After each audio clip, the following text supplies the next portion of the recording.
Welcome! In this explainer, we're going to unlock one of the most powerful tools in all of mathematics. And we're not going to do it by cracking open some dusty old textbook. Nope. We're going to do it by solving a simple, everyday puzzle. So let's kick things off with a practical challenge.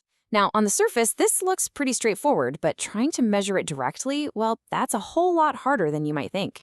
Okay, so imagine this. You've got a 10-meter ladder and it's leaning up against a wall. You happen to know it's propped up at exactly a 60-degree angle from the ground. The question is, how high up the wall does it actually reach? I mean, you can't just climb up there with a tape measure, right? That's not just tricky, it's pretty unsafe. So how on earth do you find the answer? And this, right here, is where we get to be clever. You know, when you can't measure something directly, you find a way to measure it indirectly. It's all about using what you already know to figure out what you don't. So what is the secret? Well, the solution is actually hidden in plain sight, inside a shape you see absolutely everywhere, the right-angled triangle. Let's take another look at our ladder problem. The ladder, the wall, the ground, they form a perfect right-angled triangle. And this special shape, it has a kind of secret code, a set of rules that lets us find any missing piece, any side, any angle. This is literally the foundation of trigonometry. Now, to use this secret code, we first have to get the names right. The hypotenuse, that's always the easy one. It's the longest side, always across from the right angle.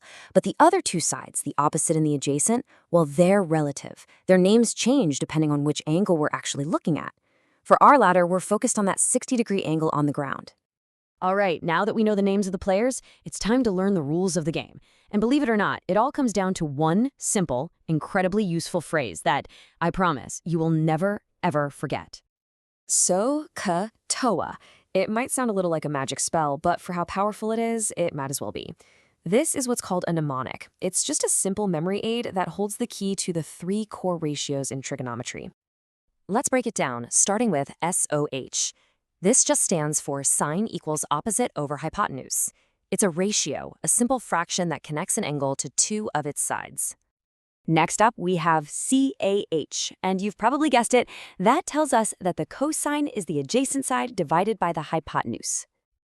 And finally, TOA means the tangent is the opposite side divided by the adjacent side. Now here's the really crucial part. For any given angle, like our 60 degrees, these ratios are always the same. It doesn't matter if the triangle is tiny or gigantic. That consistency is exactly what gives them their predictive power. Okay, guess what? We now have everything we need to solve our original ladder puzzle. We've got the problem, we've got the toolkit, it's time to put them together. So the very first step is to pick the right tool for the job.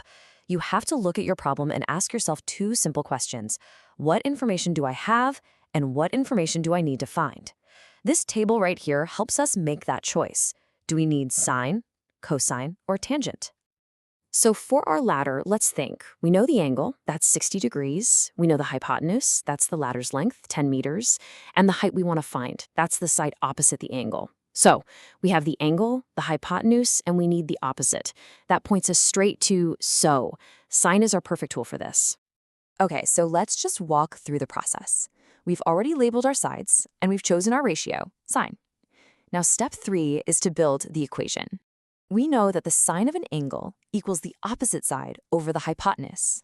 If we plug in our numbers, that's sine of 60 degrees equals the height divided by 10 meters. The last step, just solve for the height. So to solve for that height, we just rearrange the equation a little bit. Height equals 10 meters multiplied by the sine of 60 degrees. You can grab any calculator, and you'll find the sine of 60 degrees is about 0.866. Multiply that number by 10, and bam, we've got our answer. The ladder reaches 8.66 meters up the wall. No guesswork, no risky climbing, just a clean, precise, calculated answer. But here's the thing. This incredible tool isn't just for figuring out ladders. It's actually fundamental to how we build and understand pretty much the entire world around us. I mean it, this exact same principle, using ratios and right-angled triangles, is what engineers use to build bridges that don't fall down. It's what physicists use to calculate the path of a rocket.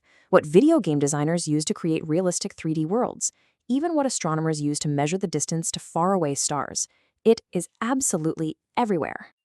Think about it. You've just learned how to turn a simple triangle into a powerful calculator for the world all around you. You could find the height of a tree in your backyard or the width of a river you can't cross. The possibilities are literally endless. So the only real question left is this. Now that you know the secret, what are you going to measure first?